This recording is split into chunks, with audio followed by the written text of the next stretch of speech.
تبلیغیان حضرات فرماتے ہیں کہ اللہ سے ہونے کا یقین اور مخلوق سے نہ ہونے کا یقین، اور عوام کو بتاتے ہیں کہ اللہ سے ڈرو، اور خود ایک جنرل، ایک فیلڈ مارشل سے ڈر کر حضرت مولانا طارق جمیل صاحب کو اجتماعات سے اور رائیونڈ اجتماعات سے اور تبلیغی جماعت سے نکال دیا گیا۔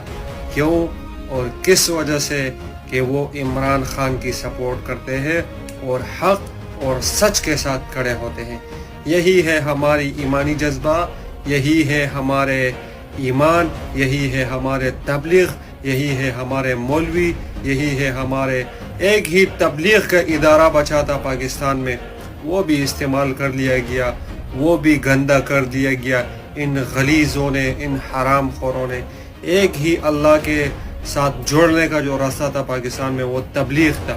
تبلیغ بھی ابھی ختم ہو گیا، اس میں بھی یہ لوگ اندر جا کے گھس گئے اور تبلیغ میں بھی سیاست کو لایا گیا اور گھسیٹا گیا۔ افسوس افسوس۔